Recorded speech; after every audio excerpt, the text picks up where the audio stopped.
All right, good morning, Lakeland. We're so glad you could be here with us today. My name's Ben. If you are able, would you please stand and worship with us?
As you speak the word, it will come to pass.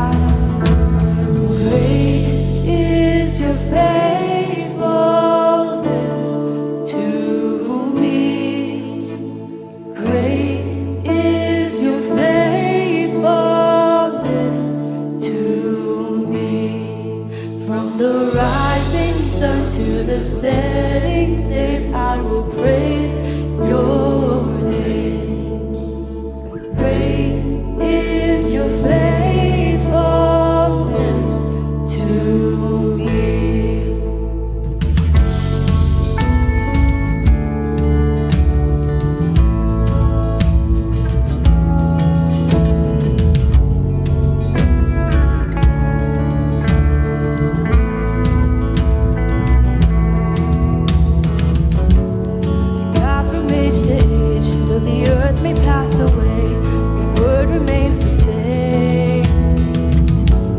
Your history can prove there's nothing you can't do. You're faithful and true. Though the storms may come and the winds may blow, I'll remain steadfast and let my heart learn as you speak a word, it will come to pass. Great is your faithfulness to me. Great is your faithfulness to me. From the rising sun to the setting same, I will praise your name. Great is your faithfulness to me.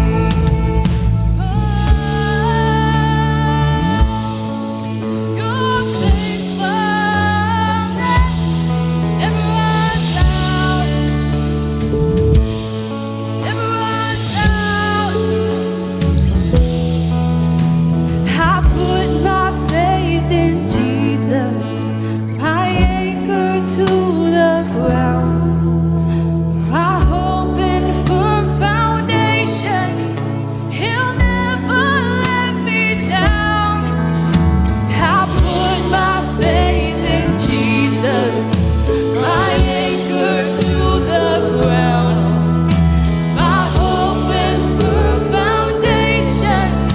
He'll never let me down. I put my faith in Jesus, my anchor to the ground, my hope and firm foundation. He'll never let me down. I put my faith in Jesus, my anchor to the ground, my hope and firm foundation. He'll never let me down. He'll never let me down.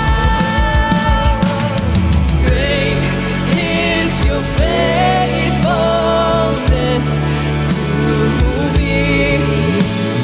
Great is your faithfulness to me. From the rising sun to the setting same, I will praise your name. From the rising sun to the setting same, I will praise your name. Great is your faithfulness to me.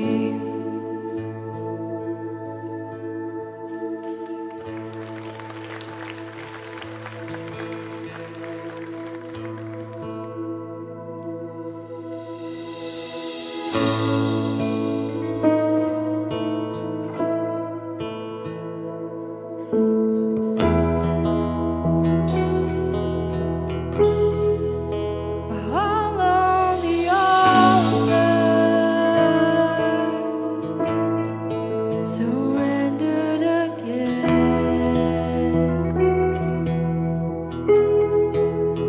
Freely I lay down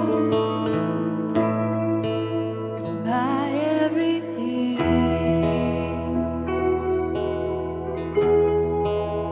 This is my honor,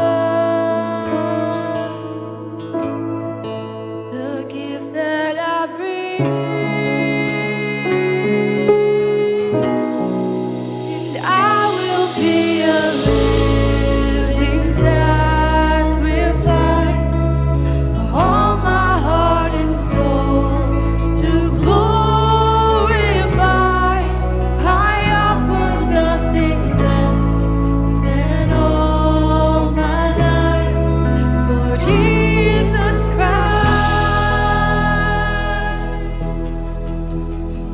I just wanna bless you, whatever it takes.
don't know where to start.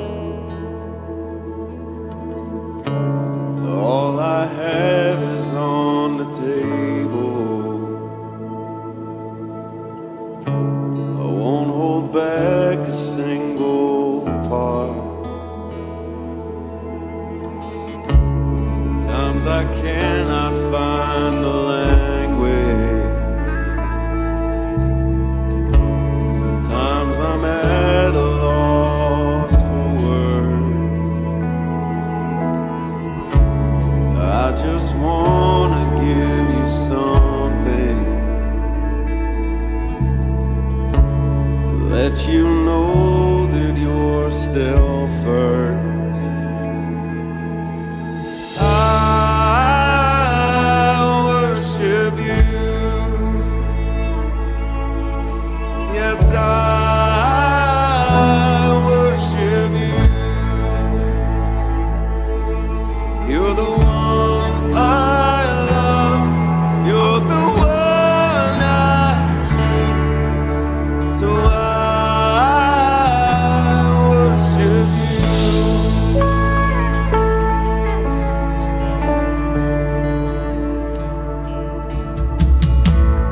Life is full of many seasons. I've seen the shadow in the sun. Through the feast and through the famine. This is my song and everyone. No, I worship you. No, I worship you. You're the one I love. You're the one I choose. So I worship you.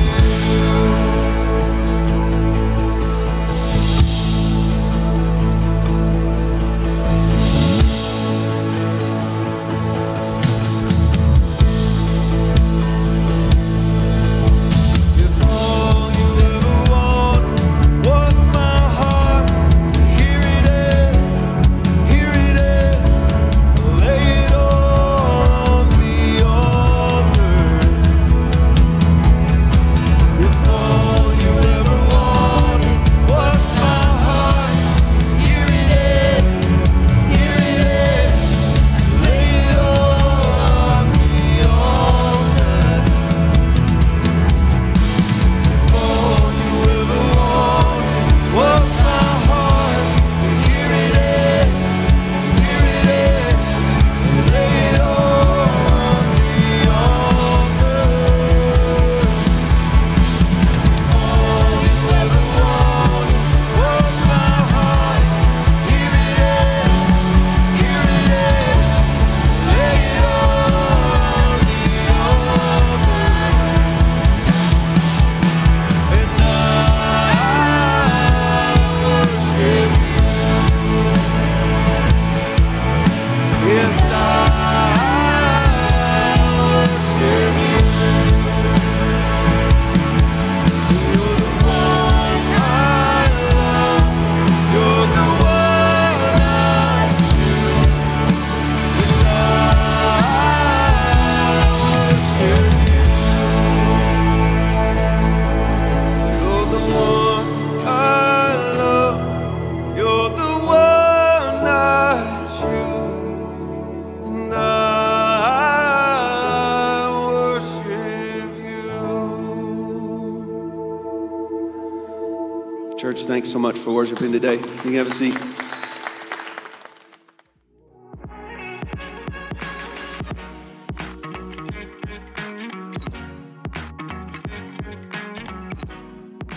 Hey Lakeland, here are a few exciting updates.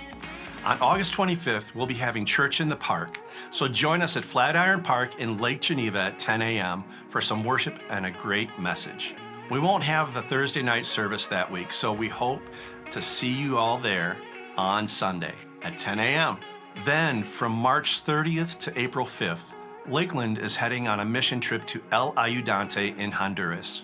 The people that are running El Ayudante are Tristan and Beth Mohagan. They're ministry partners with us at Lakeland. And wow, this couple is amazing. Their heart for the people of Honduras in the Comayagua area is unbelievable. The things that they do. They have a medical ministry. They have done water filtration. They've helped families to get married. Because in that culture, a lot of people don't get married because it costs too much to do so. And it's amazing to see chains be broken in these families and in this culture. If you're interested in joining us, you can fill out the application by scanning the QR code or visit the missions wall after the service to chat with Richard and Matt, who are leading that trip. The last day for registration is August 15th, so sign up now. And with everything that's been going on in our nation, we feel called to start praying for our country, our leadership, and our people. So please join us every Sunday at 10:30 a.m. in the digital room for United in Prayer. We would love to have you join us. If you have any questions, don't hesitate to reach out. Greetings, Lakeland. And now it's at this point of the service where we just take some time and we're going to reflect on a couple things. First, the blue connection cards that are there in the seat in front of you. Yes, we bring it up every week, but I'll tell you what never gets old here at Lakeland, and that's wins and prayer requests. We have a team of people that are ready to pray for you, and with all the needs that you have, we want to take some time and take that very seriously. And also the wins. You know, you've seen a number of videos here of what God's doing in people's lives, and it's because you guys are telling us about the wins of what God's doing in your lives that we have that opportunity. So we want you to just take that seriously, and please fill out that connection card in front of you. And also in terms of us right now passing the buckets. You know, Paul reached out to the Corinthian church and he said it's because of God's great resources that we have this opportunity to be generous and to be grateful for all that we've had. And so I'm just so grateful as someone who personally, I actually give online. I'm just grateful for this time for us as a church to be able to spend time in worship and actually take our giving as a form of worship. And I also want to get geared up here for this summer jam that we have going right now, the greatest hits. So get ready for our next speaker as it's coming your way.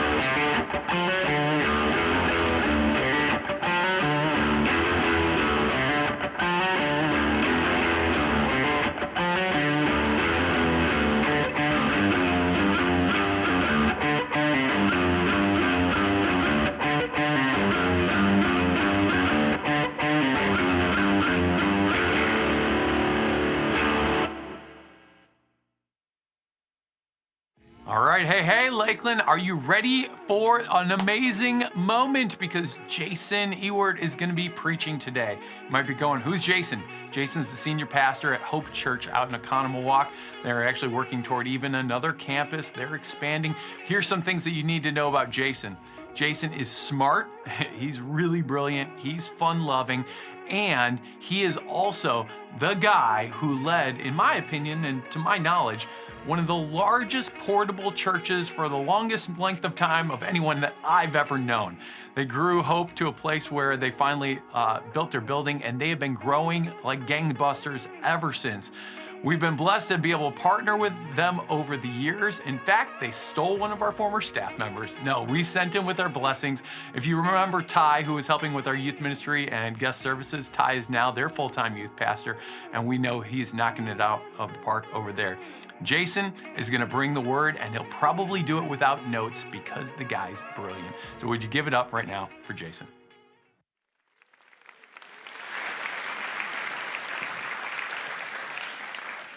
Who needs walk-up music when you have a Josh? That was awesome. I wonder if he can record some of those for my wife. That would be Honey, Josh said I'm brilliant. What are we going to do? Well, hey, thanks for having me here today, Lakeland Church. My name is Jason. I'm the lead pastor of Hope Church in Economawalk, and there are two very specific reasons why I am thrilled and honored to be here today. The first is because, like Josh said, we used to be a portable church. We rented space. We had to move venues a few times, always hauling trailers, setting up, tearing down. And there was a season about 5 years ago where I was just exhausted. And I asked some local friends who are pastors in southeastern Wisconsin, hey, if anybody can take a Sunday, I could really use a breather. Josh was the first pastor to say, let me help you out. Now, what you have to understand about that time is at that time, we were like a third of Lakeland's size in terms of how many people came out to church.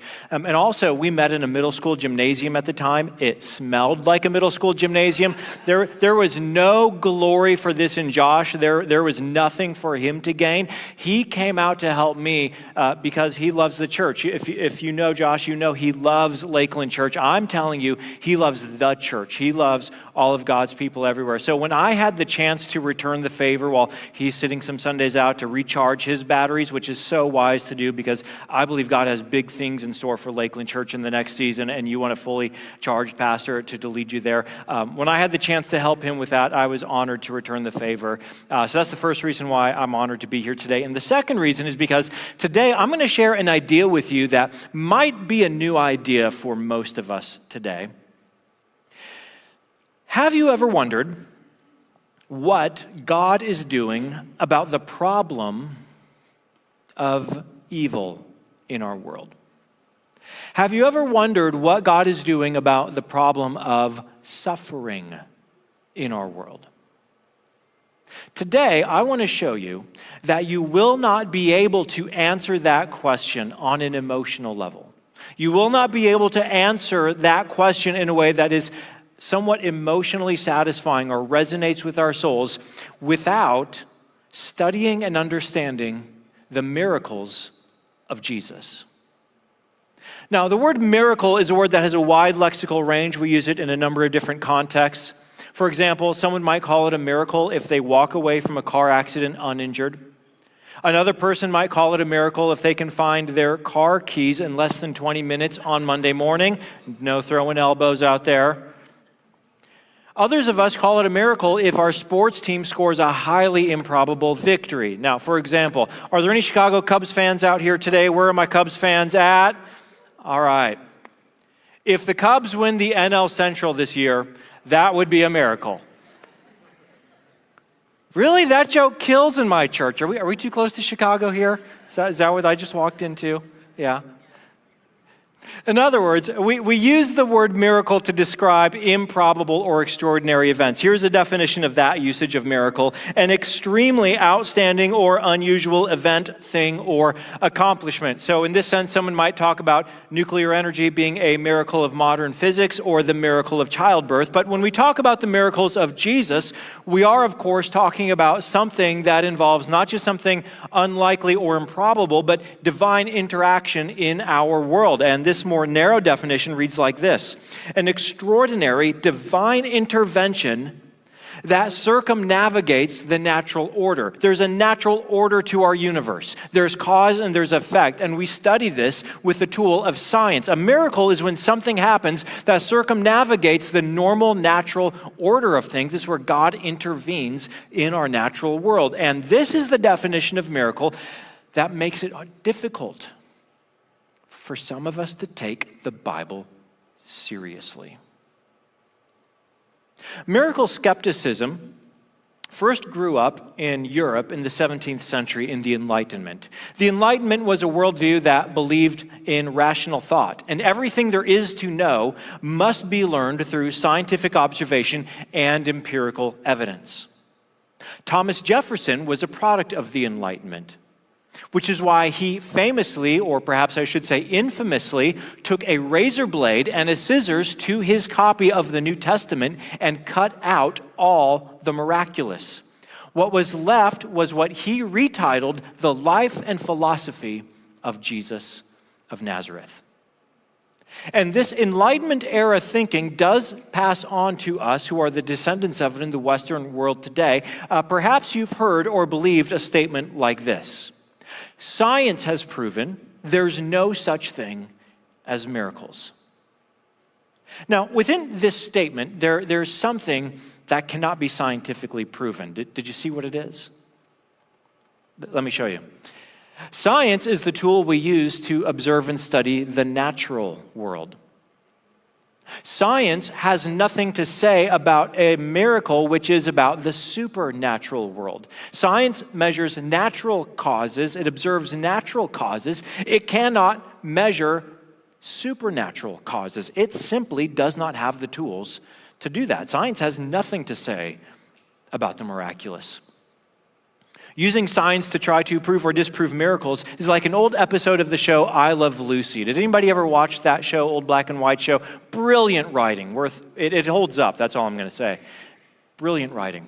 But there was an episode where Lucy lost her earrings in her bedroom, and she looked for them in the living room. Ricky walked in. He said, "You lost your earrings in the living room?" She said, "No, I lost them in the bedroom, but the light is better out here." Using science to observe miracles is like Lucy looking for her earrings in the living room. It's not equipped to do that. Miracles lie in the realm of philosophy and theology. But others of us, we don't have a hang-up with miracles because of rational reasons. We have a hang-up with miracles because of emotional reasons. Because there was a time when you desperately needed a miracle. There was a time when you needed God to come through on your behalf. There was a time where you needed God to circumvent the natural order of things, and you prayed and you prayed and you prayed, and God did not seem to answer. And there was no miracle. And for some of us, that didn't just cause us to lose faith in the miraculous, that caused us to lose faith in God. But what if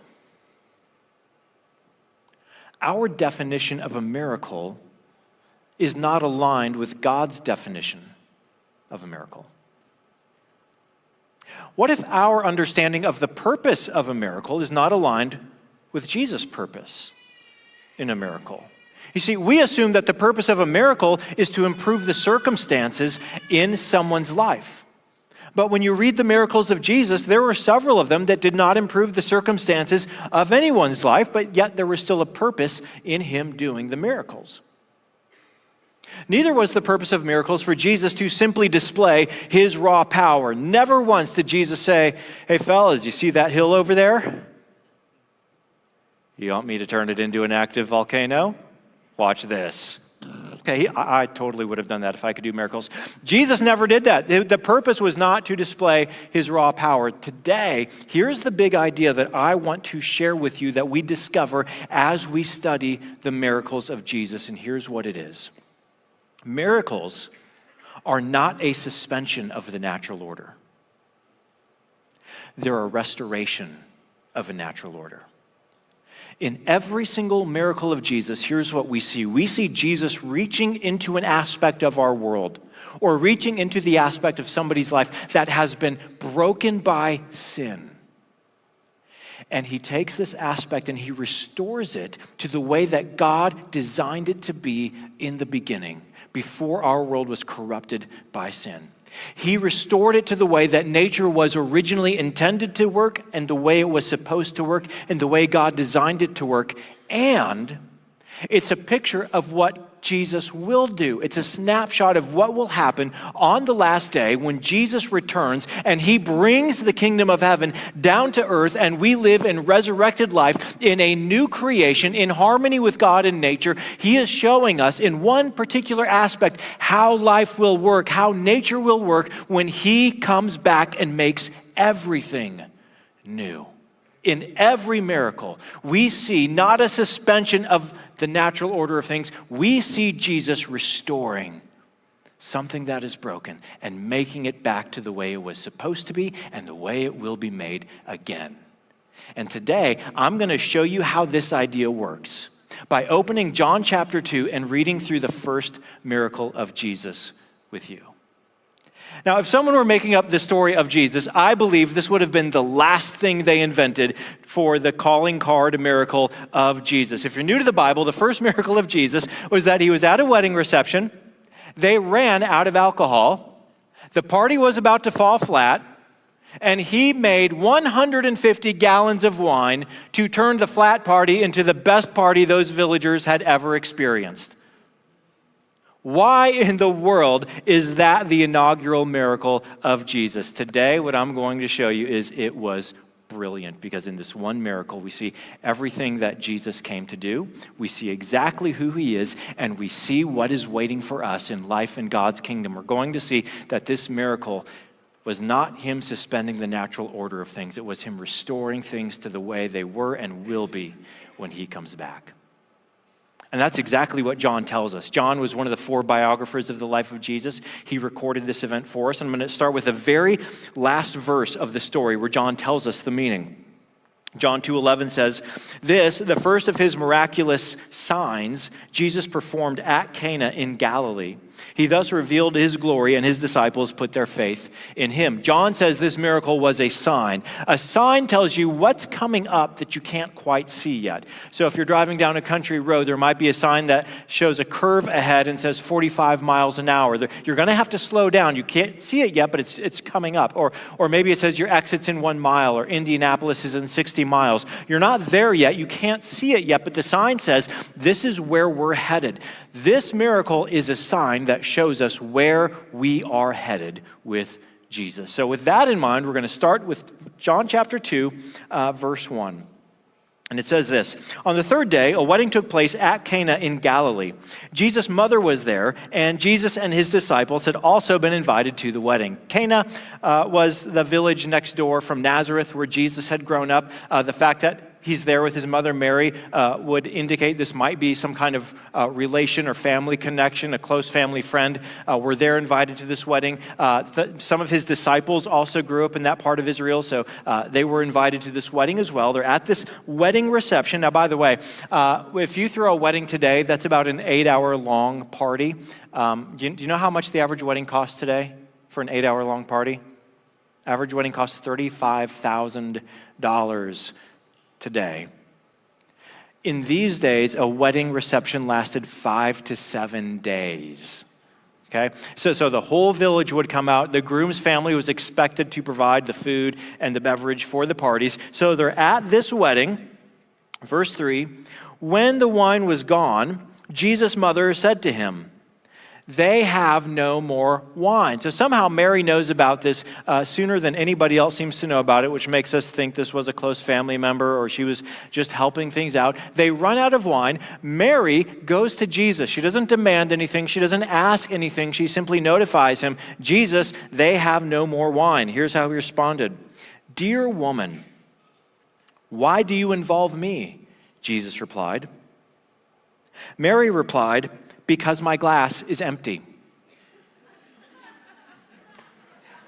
I made that up. That verse did not happen, okay? We can edit that part out before Josh gets back, all right?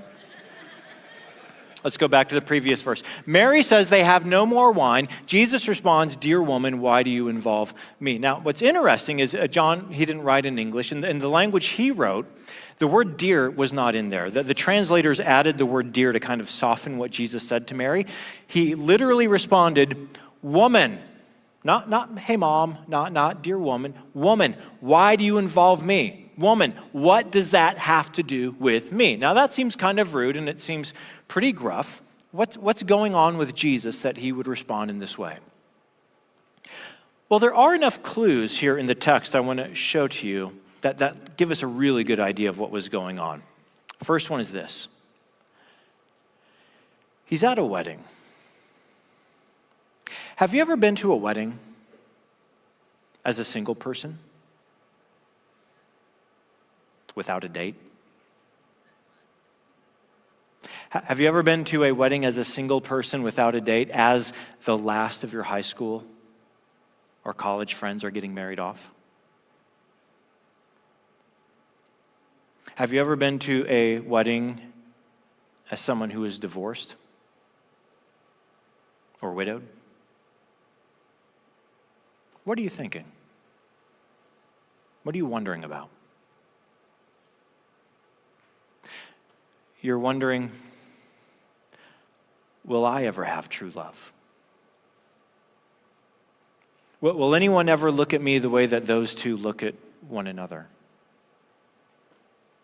Will I ever have my wedding? Will I ever be able to fall into someone's arms? Will I ever be able to march in with the grand march and all eyes are on me? Will I ever find my love? Jesus was 30 years old when he attended this wedding. I mean, you can imagine all of the grandmothers in attendance saying, Jesus, when are you going to settle down with a nice Jewish girl? Now, some of us are thinking, Jason, come on, this is Jesus, okay? Son of God here. I don't think he was thinking about being single or alone. Are you so sure?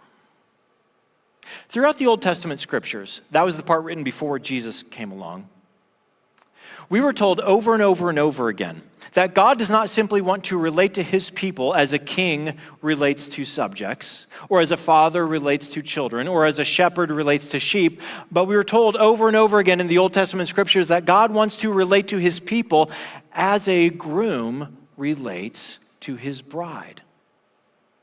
And Jesus had taken this idea fully into his consciousness. In fact, one time when the Pharisees, the religious elite in that day, criticized Jesus, they said, Jesus, our disciples fast. They practice fasting. Your disciples don't fast. Aren't you spiritual? Aren't you godly?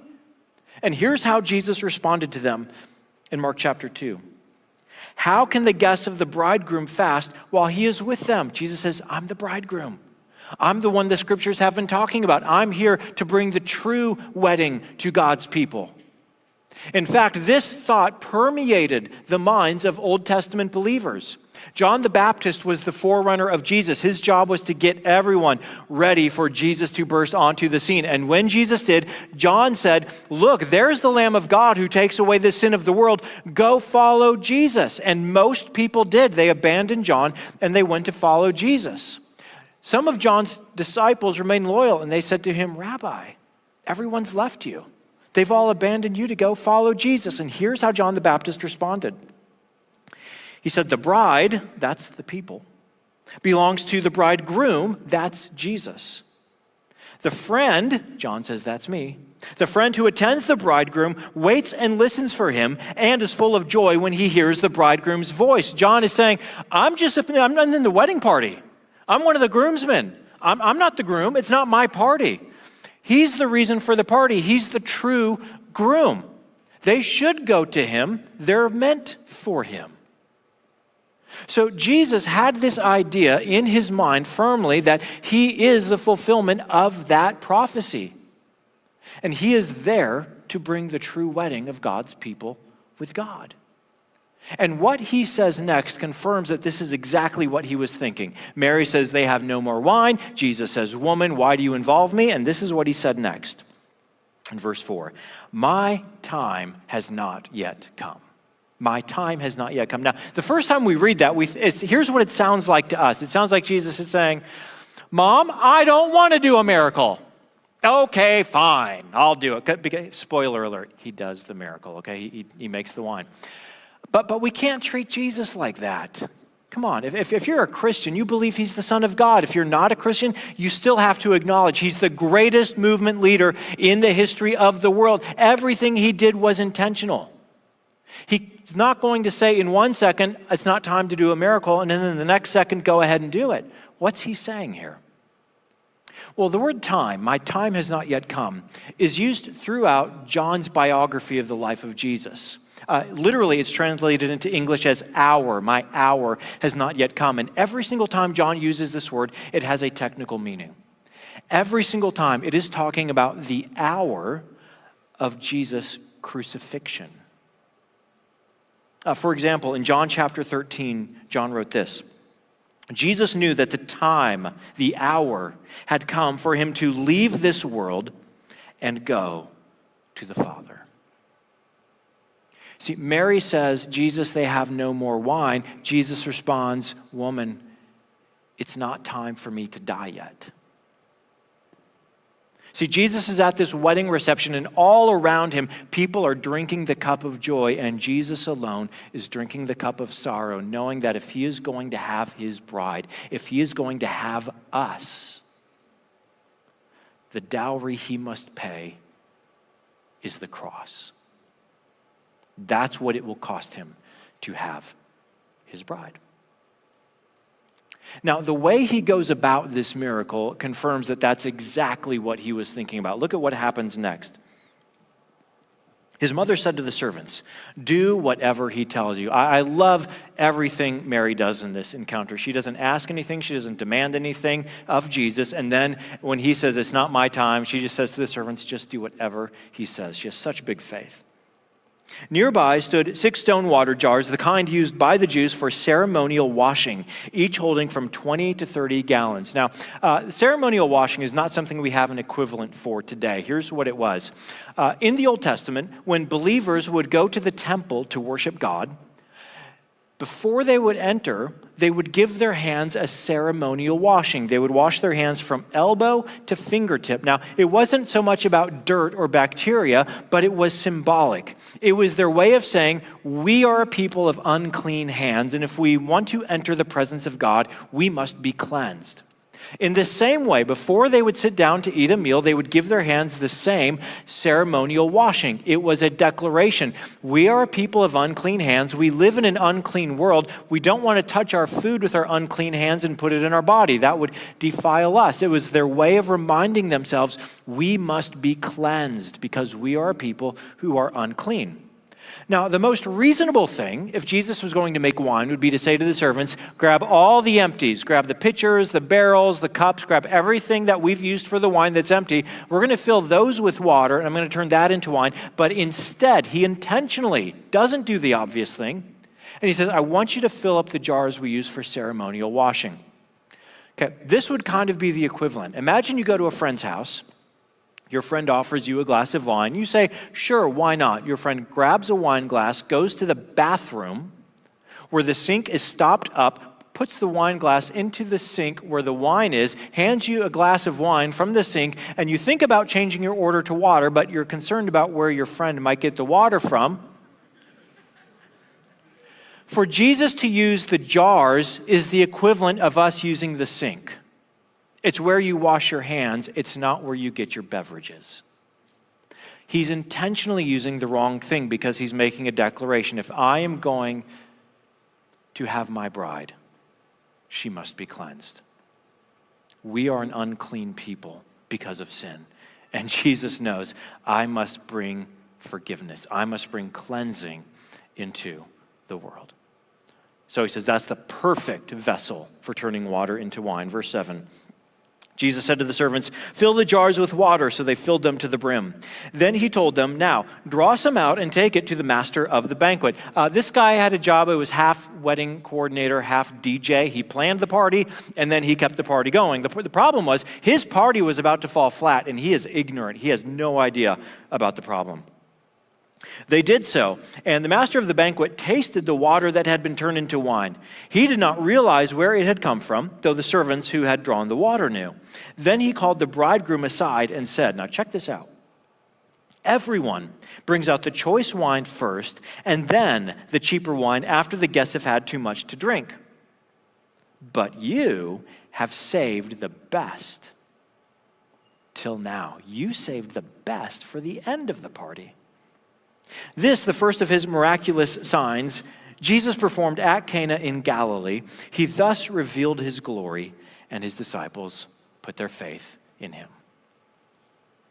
All right, what do we learn from this? Okay, everyone, Jesus turned water into wine, so you should go and do what exactly with that? What's the moral to that story? Well, there's a number of things we see in here, and the first one is this. The invitation to follow Jesus, the invitation to the Christian faith, is not a subscription to a set of doctrinal beliefs. It's an invitation to experience the goodness of God. It is an invitation to experience the love and joy and delight of God. The Old Testament prophet Isaiah said it this way in Isaiah chapter 25. He said, "On this mountain, the Lord Almighty will prepare a feast of rich food for all peoples, a banquet of aged wine, the best of meats, and the finest of wines." Isaiah said, the kingdom of God, the kingdom of heaven is going to be the best party, the best food, the best drinks, the best friends, and the best God who brings the experience of his love into our world. The invitation to follow Jesus is not a commitment to doctrinal positions. It is an invitation to experience the goodness and love of God. This is why in Psalm 34, King David wrote to taste and see that the Lord is good. He didn't say, believe that the Lord is good. He said, you need to taste and see that the Lord is good. You need an experience of the goodness and joy and love of God in your life. That's what the invitation is. Now, it's hard to explain a parallel to this in normal everyday life, but here's all I have. Imagine you have a friend who is blind, who is born blind. They've never seen anything in their lives. And your friend says to you, I keep hearing about colors. Can you explain the difference to me between red and blue? Is that like the difference between a flute and a piano? And you say, no. I'm sorry. I wish I could explain it to you, but I can't borrow something from the other four senses to explain what it's like to experience the view of a sunset. Or let's say you have a friend who can't smell, that they were born with no sense of smell. They've never smelled anything in their lives. And they say, I keep hearing about this cooking bacon thing. What's cooking bacon smell like? And you're like, heaven? I don't know how. I can't use one of the other four senses to explain what you're not experiencing with the lack of ability to smell. In the same way, the invitation to follow Jesus is an invitation to experience for yourself the goodness, the love, the joy, the pleasure that God has for you in your life. It's nothing less than that. And the challenge is you can't just force that to happen. You can't say, okay, I'm going to experience it now. But there are things you can do that lean in that direction, and we find all of them in this story. The first thing is this. The first thing is to admit you're empty. Mary came to Jesus and said, Jesus, we're empty. We're out. We're in trouble. This party's falling flat. When it comes to following Jesus, it begins with admitting to God, I'm empty. I'm out. My party's going flat. God, I ruminate about the dumb things I've done that I cannot go and undo. I cannot fix it. And I can't forgive myself. I can't live with myself. Admit that you're empty. God, I have kept trying to build purpose and significance around my career or around my wealth or around my accomplishments or around my promotions, but it's a rat race and it's not giving me genuine, lasting meaning and significance in my life. Go to God and admit, God, I'm empty. It's not working. Admit your shame, admit your guilt, admit your frustration, admit to God, God, I've tried. I have sin, I have failures, I have mistakes, I'm empty. Second thing is this. Receive his love as a gift. Receive his love as a gift. The groom, the master of the banquet, they have the responsibility. They don't even know there's a problem. They had to receive what he did for them as a free gift. They did not earn it. And that's what it means to organize your life around Jesus at its center. The reason why Jesus knew he had to go to the cross was to take your place. At the cross, Jesus said, I will take your sin, I will take your failure, I will take your guilt, I will take your shame, I will take them on myself, and in exchange, I will give you something. I will offer you my righteousness, my perfect life. The love and pleasure the Father has for me, I'm going to give that to you as a gift. Now, theologians call this idea the great exchange. Jesus said, let's exchange places. I will take your identity, I will give you my identity. I will take your failure, I will give you my glory. Receive his love as a gift. And the big thing we see is this. In this story, Jesus did all the work, but you get all the credit. Jesus did all the work, but the master of the banquet went to the groom and said, really? You saved the best till last. Way to go. This is awesome. He said, I did. I had no idea, because he didn't do any of the work. He didn't deserve any of the credit, but that's what happened. Jesus did all the work. The groom got all the credit, and that's what the Christian faith is. You see, when Jesus was baptized and he came up out of the water, a voice from heaven said, this is my son whom I love. With him I am well pleased. When you put your faith in Jesus, when you are baptized in his name, God says the same thing over you. You are my son whom I love. You are my daughter whom I love. With you, I am well pleased. Jesus does all the work. You get all the credit. As a pastor, one of the reasons why I enjoy this story is because it reminds me of one of my great joys that I get, which is to officiate weddings. I get to officiate dozens and dozens of weddings, which I love because I have the best seat in the house, okay? When you attend a wedding, you're like trying to see over around some lady's hat or whatever, where I get to stand. I'm so close to the couple, I can see the groom's heart beating underneath his shirt. That's how close I get to stand. Now, my favorite part in every single wedding is right at the beginning. The wedding party walks in, they're all in their positions, and then the groom is standing right next to me, and he is waiting for his bride to appear at the end of the aisle. He is watching, and he is waiting, and he is waiting, and he is waiting. And when she finally appears at the end of the aisle,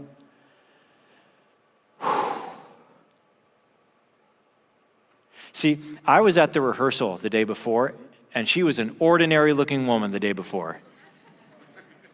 But whoever invented the wedding dress, I am telling you, they killed it, okay? Because the woman at the end of the aisle is magnificent. She is radiant. She is stunning. And when the groom sees his bride at the end of the aisle, it is all he can do to constrain himself to keep from running down that aisle and taking her in his arms. The dudeliest of dudes tear up when he sees his bride beginning to walk down the aisle. And in this miracle, Jesus is saying, that's how I feel about you. That's how I feel about you.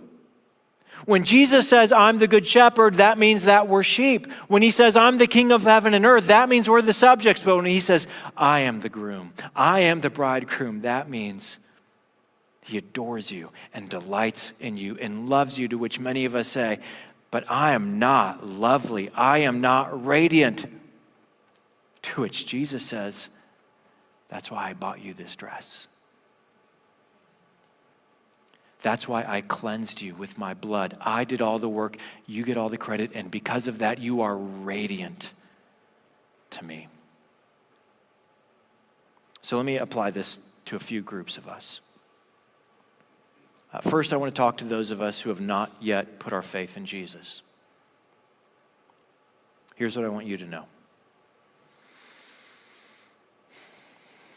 Your party is about to fall flat. Admit that you're empty. Receive his love as a gift. Jesus did all the work. You get all the credit. For those of us who are Christians, but you would say, my life feels a little flat.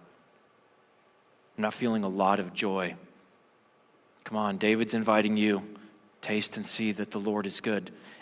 Whatever area of your life is flat, you can admit that to Jesus. God, I'm empty. I believe in you, but still I'm feeling empty. Receive his love as a gift. Jesus did all the work. You get all the credit. He delights in you. And don't forget, this miracle is a snapshot of life in God's kingdom. God saves the best for last.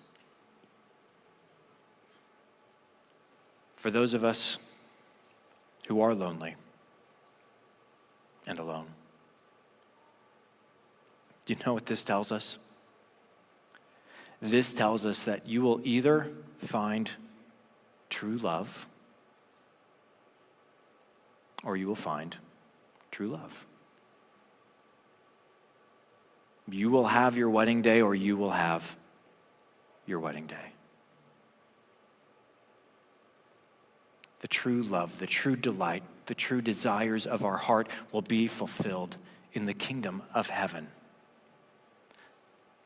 Because miracles are not a suspension of the natural order. They're a restoration of the natural order. And this miracle of Jesus shows us that the best is waiting for us in the kingdom of heaven.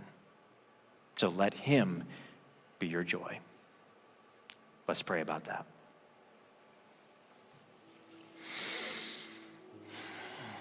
Father in heaven, thank you for your scriptures,